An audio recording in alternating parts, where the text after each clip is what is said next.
Hi guys! In today's chapter, a boiling point is reached, an unexpected visitor and very awkward situation shows up at the Millses' home. And just how does Sarah handle this? You're about to find out. Let's go ahead and read. Chapter 8. Next morning, while hanging out clothes, Martha was startled to hear a step on the pebble path leading from the gate. She turned to see a tall man in a gray suit coming toward her. "Good morning, madam," he said, raising his hat as he paused about 5 feet in front of her as she stood facing him over the sagging line of wet clothes. "Am I right in presuming this is where John Mills lives?" Lowering his hat, he revealed a crop of thick brown hair, faintly streaked with gray. His bright blue eyes scanned her appraisingly while he waited for her answer. Martha's looks belied her age. Her smooth white skin was unmarred by so much as a line. Not a single gray hair was visible in the shiny mass of bronze tendrils sweeping out from beneath her sunbonnet. That unconscious awareness of her charm for the opposite sex lent confidence rather than arrogance to her bearing. She returned the man's look calmly, raising her hand to push back the stiff white sunbonnet from her face. "This is his home. I am his wife. He is not home, but working in California." "I am aware of that, madam. I am Mr. or should I say, Brother Lee. John, your husband, stayed the night with me at my home in southern Utah, while on his way to the West Coast." The man glanced down at his hat, bent his head to blow an imaginary speck of dust from the rim, then began slowly twirling it about against his other arm. Martha stood watching him, but said nothing. Finally, he cleared his throat. "I was up here in July, attending the big dance celebration. I hadn't the pleasure of meeting you then, but I did meet your charming daughter and was most favorably impressed by her." He moistened his lips with the tip of his tongue, watching her expression as he added, "Perhaps she mentioned our meeting?" "No," she hesitated, trying to remember. "I can't recall her saying anything about it. Is she at home?" There was a veiled eagerness in his tone. Her puzzled eyes scanned his face as she looked back at him.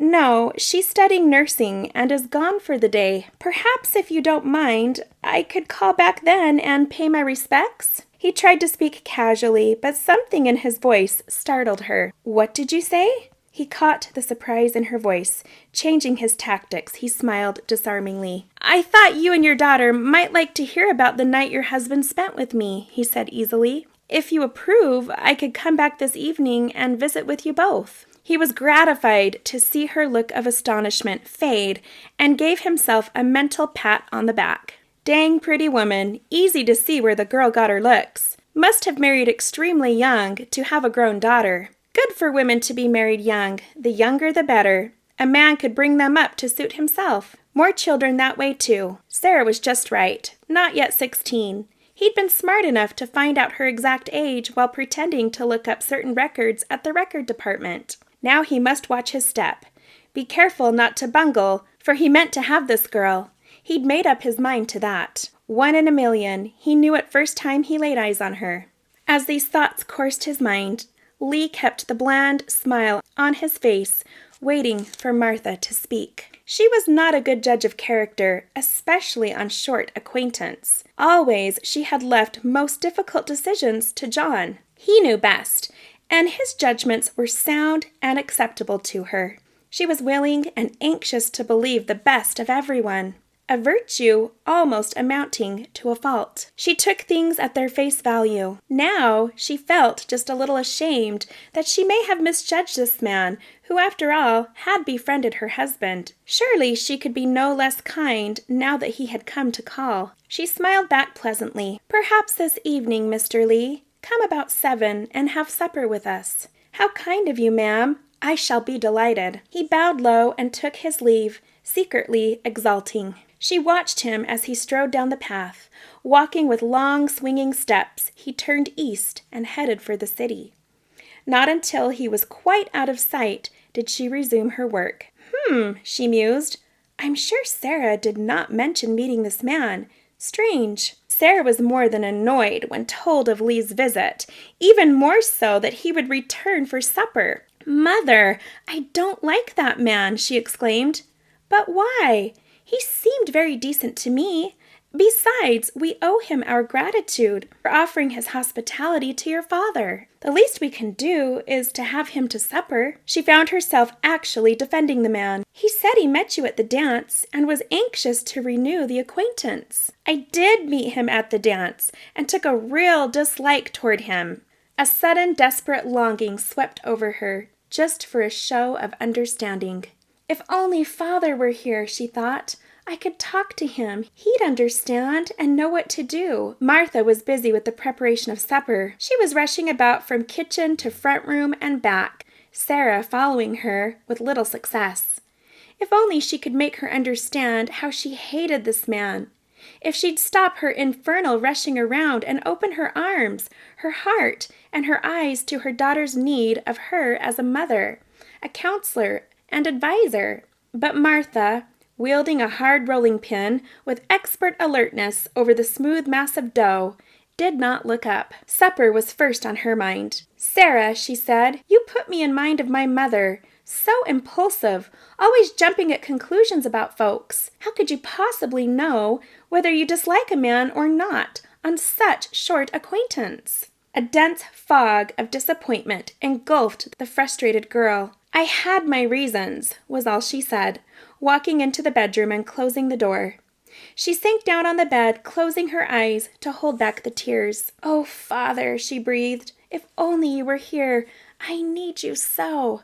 Presently, her moment of weakness passed. She got to her feet and began unbraiding her hair. She'd have to make the best of it, that's all. Nothing else to do. She need not spend much time in Lee's company, comforting herself with the thought that Will was coming at 8. It was for him that she chose the white wool dress that was used only on special occasions and Sundays. Ready at last, she turned to the big room and began setting the table. "Why your best dress?" from Martha as she glanced up from her work. "Mr. Lee," but Sarah cut her short. "Will is coming, not to supper, but soon afterward. I'm certainly not wearing it for Mr. Lee," as an angry flush drenched her face. "You'd best put on an apron. You may splash something on it if you don't." Lee arrived promptly at 6:45 when Sarah heard his knock. She ran into the kitchen. "You'll have to let him in, Mother," she whispered. "I won't." "Don't be rude. You'll have to. I can't with my hands covered with flour." Adding, "These dumplings must be in the chicken at once. Just ask him in and have him sit down. Say I'll be there in just a minute." Hot resentment swept through Sarah as she obeyed. "What's the use?" she thought miserably. "That's the way she is when I need her most." But Martha was not willfully avoiding an issue. It was just that she could deal with only one thing at a time, and cooking was now uppermost in her mind. Being a superb cook, nothing gave her more pleasure than to display her culinary art. The praise of a guest was like wine to her blood. Pungent, appetizing odors steamed up from the iron kettle on the stove, filling the room with the odor of what was to come. Sarah turned impatiently from her mother to her little sister, Carrie, ready for bed in her nightgown, just finishing her supper. She laid down her spoon and held out her arms to Sarah. "All gone," she announced. Sarah picked her up in her arms and started reluctantly toward the door. The knock was repeated. She lifted the latch and stepped back as the door swung inward. Keeping her eyes on the floor and resting her cheek against the child's shoulder, she spoke in a low, distinct tone. "Come in, sir. Mother asked me to say she would be here shortly," as she indicated the rocker with a nod, not once looking at the man.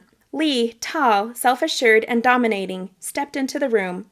He glanced around appraisingly, letting his eyes come to rest on the slim, reluctant figure of the girl he had decided to make his own. She longed to make her escape as soon as possible, but the duties of hostess demanded that she remain until Martha came to relieve her. She felt the consuming intensity of his gaze and the memory of that dreadful experience when he held her so rudely against him, and it sent a shiver through her body. Yet she assumed a calmness she did not feel as her heart pounded within her. She repeated her question.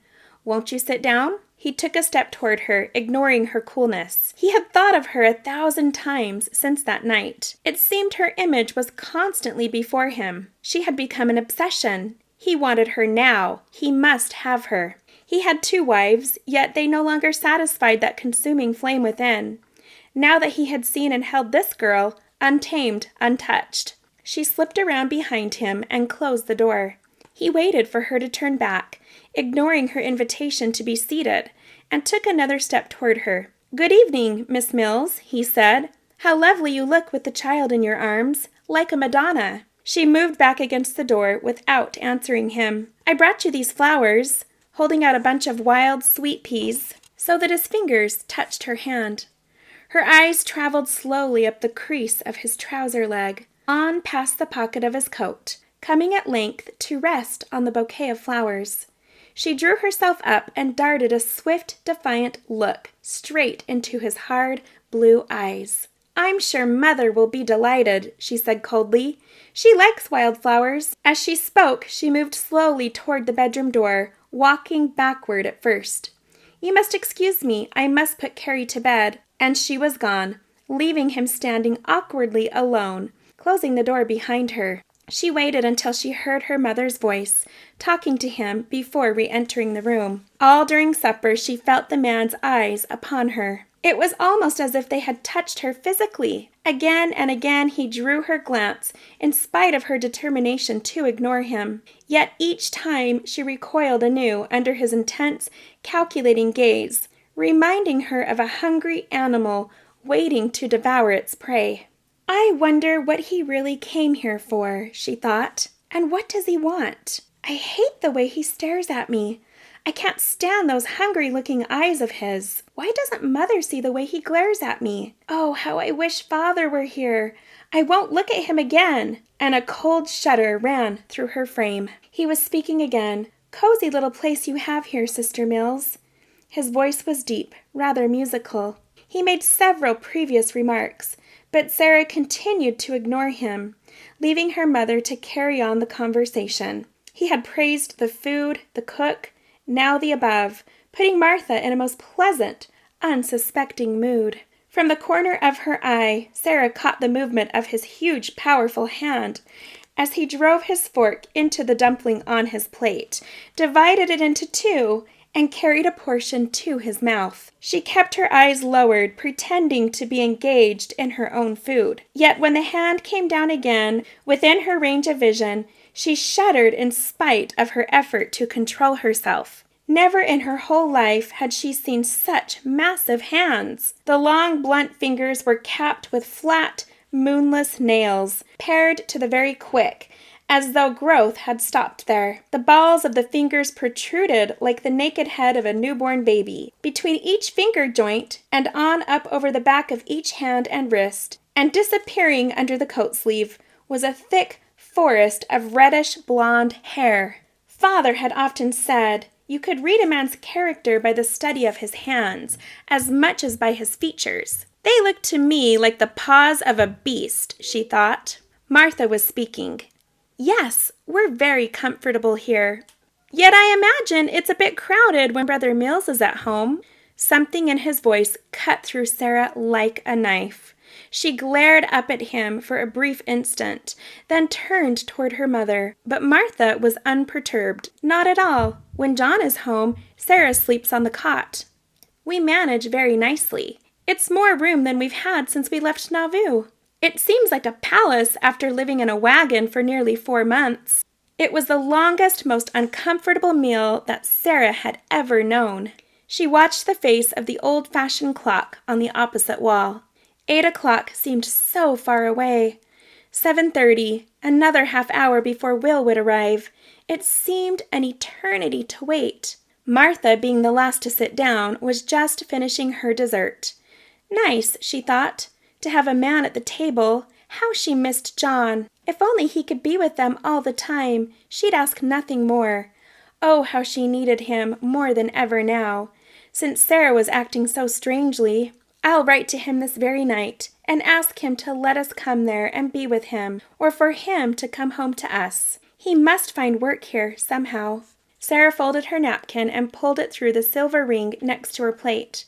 Turning to her mother, "I'll wash the dishes, Mother, while you and Mr. Lee visit," rising and taking up her own dishes. "All right, but see that you put an apron over that dress. There's one hanging behind the kitchen door."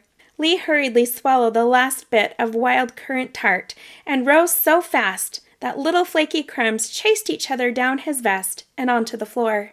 "I insist on helping you, young lady," he announced. "I am an excellent hand in the kitchen. After preparing a meal like this, you have earned the right to rest while we clear up the dishes." It was perfect. I cannot remember when I enjoyed a meal so much. For a moment, Sarah was speechless. She gripped the back of her chair with both hands, hoping her mother would come to her rescue. But Martha, thinking of her letter she must write to John, did not look up. Sarah caught the triumphant gleam in Lee's eye, while the self-assured smile on his lips seemed to mock her. "I don't need your help," she exclaimed angrily. "I'll do them myself, or not at all." "Sarah," exclaimed her mother, "whatever ails you tonight?" coming to with a start. "She must be a little tired herself, ma'am," broke in Lee. "When the dishes are done, we can all come back in here and visit. There's no hurry. I'm free for the evening." As he spoke, he picked up his plate and knife and fork and started toward the kitchen, pushing the door open with his foot, then backing against it, holding it open for Sarah. Never before had Sarah known such anger and frustration. She could feel a hard, choking tightness in her throat, choking off her breath.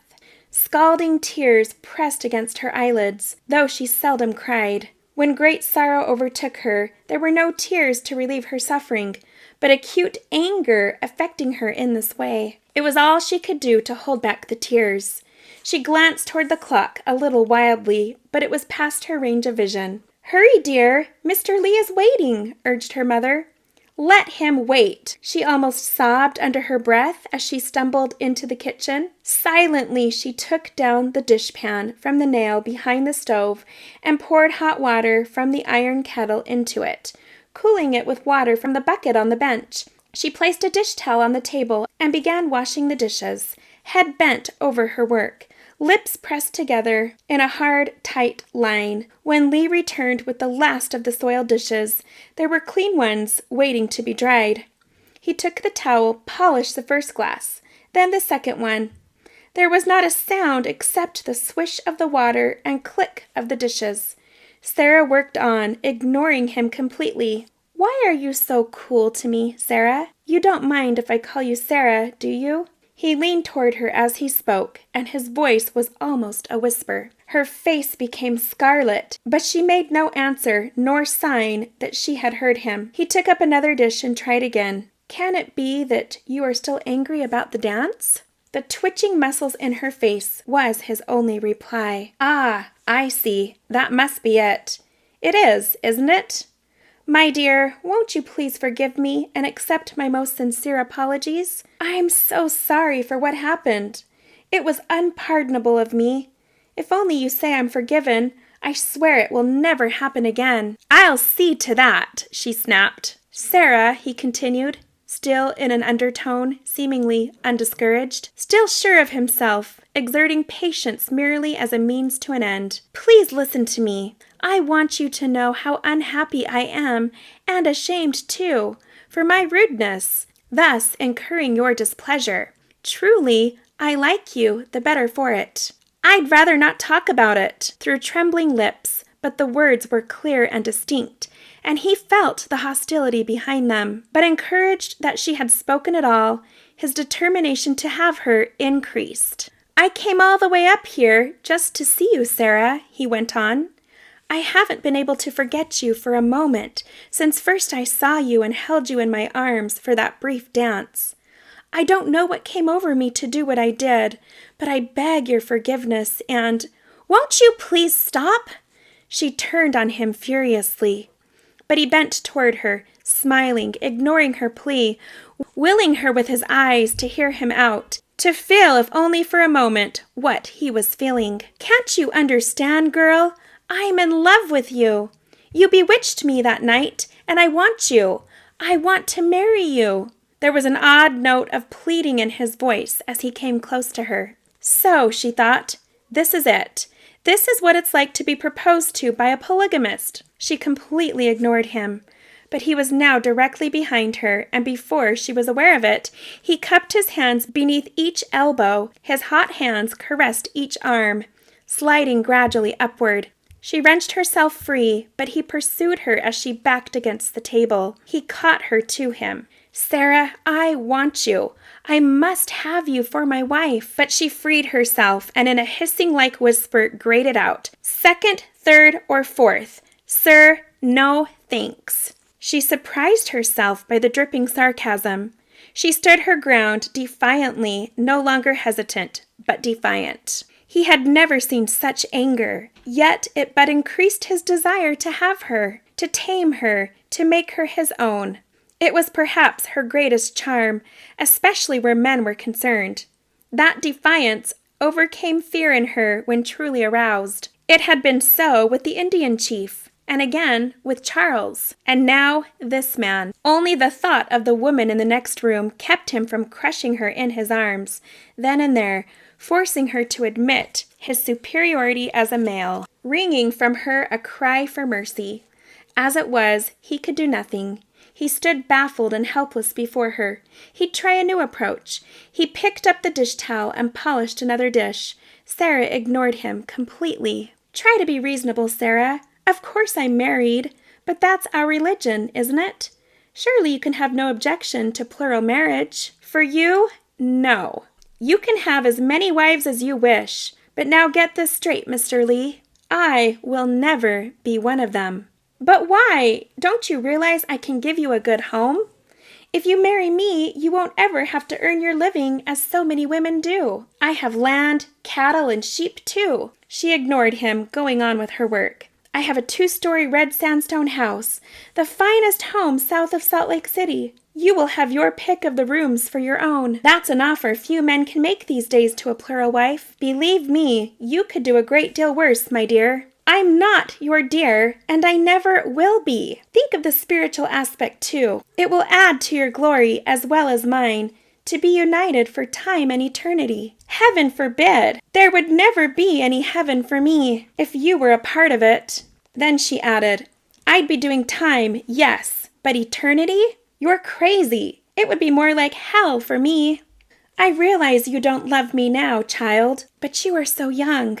You don't even know what real love is yet. It takes a man to teach a woman the meaning of love. And I could teach you, Sarah, so that you'd want me even as I now want you. Won't you let me?" "Mr. Lee," she cut in softly but distinctly with such scorn that even he drew back in spite of himself. "If you were 20 years younger, single, and the last man on earth, and they'd lost the pattern, I wouldn't marry you." All the fury and hatred that had been building up in her came through in her answer. You don't know what you're saying," he stammered. "Oh, yes, I do. You old men make me sick. Why don't you court women your own age and leave us so-called children alone? If my father were here, you'd never dare speak to me like this. He'd throw you out of the house. I never want to see you again so long as I live. You old mossback." Before she had time to grasp her intent, she picked up the pan of dishwater and darted past him and out the back door, leaving him standing in the room, still grasping the dish towel in one hand and a dish in the other. She did not re-enter the house, but dropped the pan on the step and fled in the darkness, up the path and onto the street. The stiff canyon breeze sent a chill through her body. She needed a wrap, but not for worlds would she return for one. She hugged her arms across her chest for warmth as she walked on, listening for Will's steps, as she knew it must be past 8 by now. There were no street lights. She felt all alone in the darkness. Halfway up the block, she heard the crunch of his boots on the pebbled sidewalk. She paused, listening intently. Surely that was he. She stood still, waiting for him to find her. Her white dress made her visible to his eye in the darkness. He paused, not sure who it was. She waited a long second as he hesitated, then ran forward. "Will! Oh, Will!" she cried softly. He caught her in his arms, holding her close. "I thought you'd never come." It was almost a sob. "Sarah, what is it? What's wrong?" "It's that man. He's there, at our house. He, she faltered, unable longer to hold back the angry tears as her head pressed itself against his shoulder. His arms, though gentle, felt firm as iron around her waist. "What man, Sarah?" Though his voice was gravely quiet, there was a note in it she had never heard before. "Lee, the one who was at the dance that night." Her voice came in little jerks. "So, he made you angry that night, I remember." They had not moved, but stood close together in the center of the path where they had met. She could feel the slow, steady beat of his heart against her own. Safe at last! How wonderful he is, she thought. Kind but strong, invincible, trustworthy, so different from Charles. I'd never dare tell him about Lee. He'd be raging mad. He'd want to kill him. "Don't you think you'd better start at the beginning, sweetheart, and tell me everything?" She could feel the movement of his cheek against the crown of her head as he spoke. The strength and quality of his calmness transmitted itself into her own being. She relaxed as she whispered.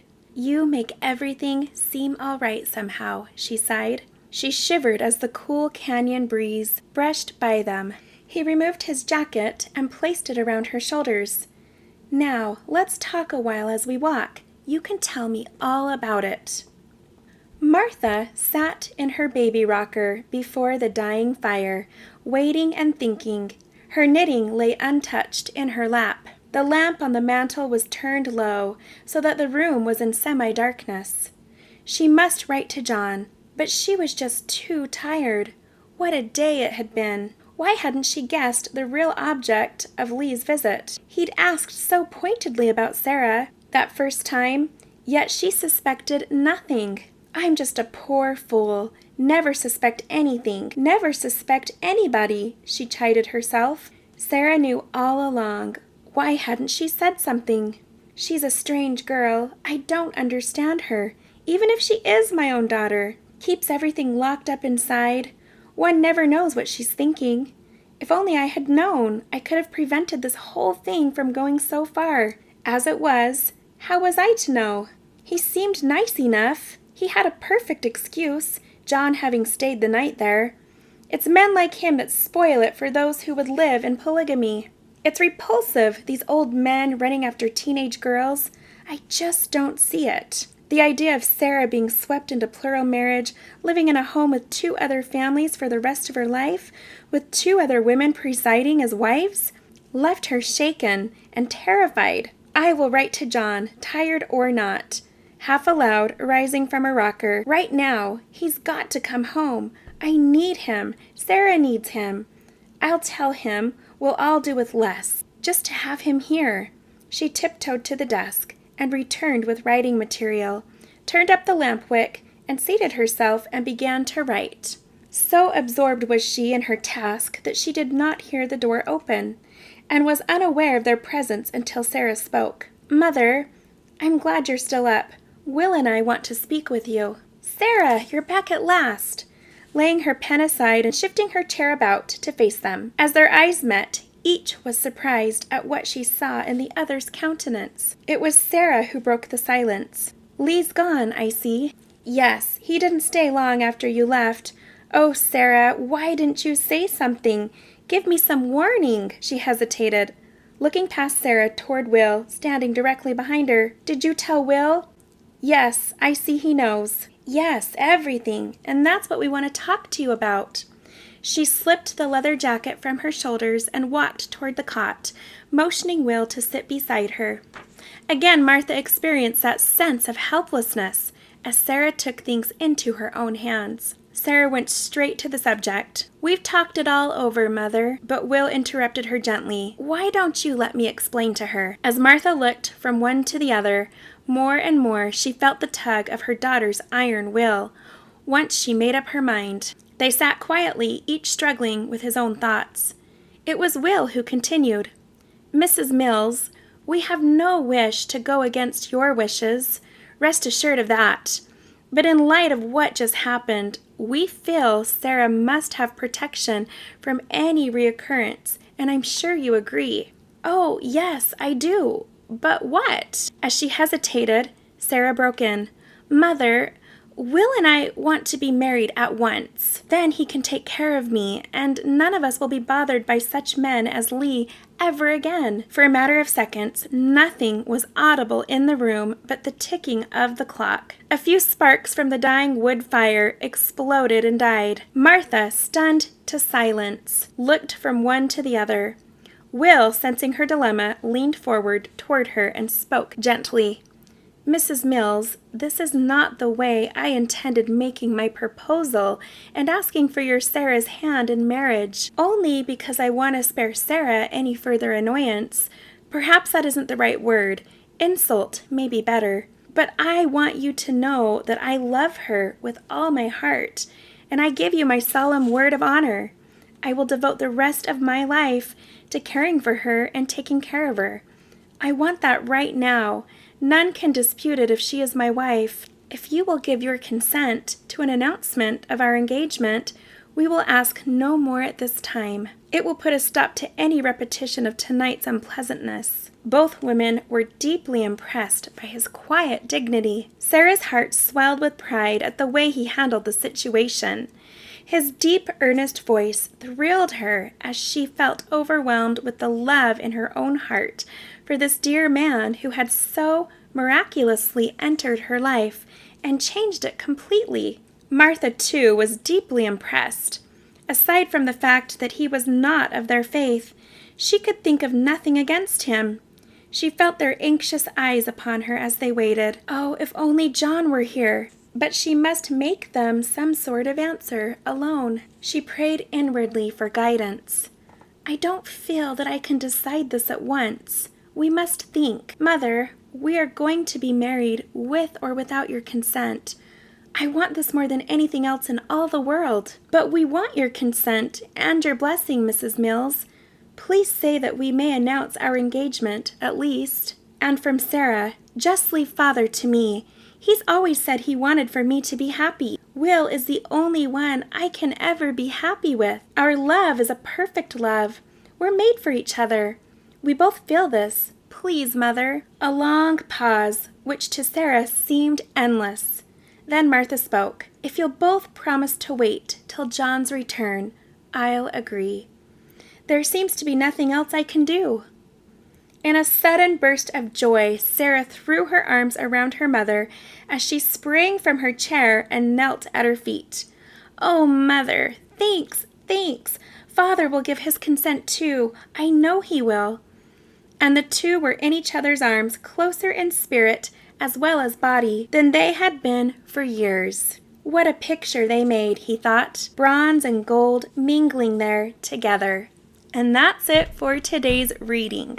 That reminded me of so many memories from my own life. I remember when I first met my own husband at college, and there were some definite pursuers who were after me. And there was this one young man in particular who was pursuing me so hard, and I didn't like him in that way. But I didn't know how to deal with the situation. We had a class together. He would walk me home every day. And I worried that he was so intent on dating me, probably thinking that I would end up dating and marrying him because I just didn't know how to tell him no. I didn't want to be mean or hurt his feelings.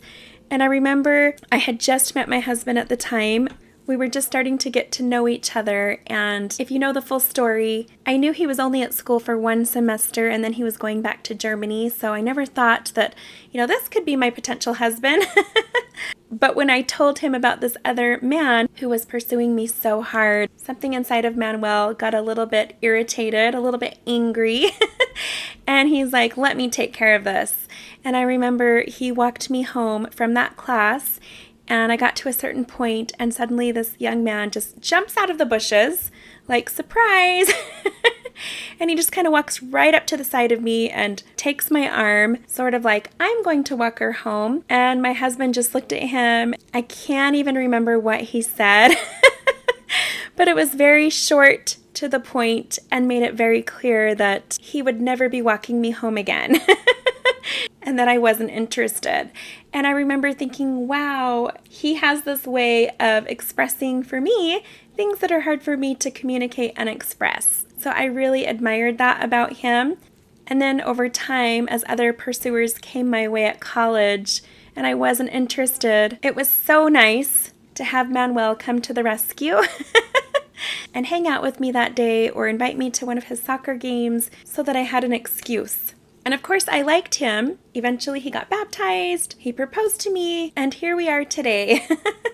So I could relate to how Sarah felt when you feel like you just need someone to help drive that point home that you're not interested, and you feel like the people pursuing you aren't getting all the hints. So I could relate to that. And the other thing I could relate to is that communication block between mother and daughter. I can't tell you how many times, having a teenage daughter myself, my husband and I have said, if she would just communicate with us, we could have avoided all of this hassle, all of this chaos and stress. We had no idea this is what was going on, or this is what she was thinking or feeling, if she just would have told us. But also, I remember being a teenage girl myself and having those same wishes about my own mother. I wish she could get what it is I'm trying to tell her. I wish I could be her focus right now. I wish she could actually help me in this moment. Her being a single mom, I didn't have somebody there in the house who I could go to in those moments if she wasn't able to be there for me, listen to and understand me. So I remember being really frustrated and having those moments as well. So there's a lot I could relate to in today's chapter. And though it ended with sort of a sigh of relief, just a heads up, it's not smooth sailing from here. That's all I'm gonna say. But isn't that how life is, with its ups and downs, twists and turns? Anyways, thanks for joining me today, you guys. I hope you enjoyed today's chapter, and I will see you next week for chapter 9.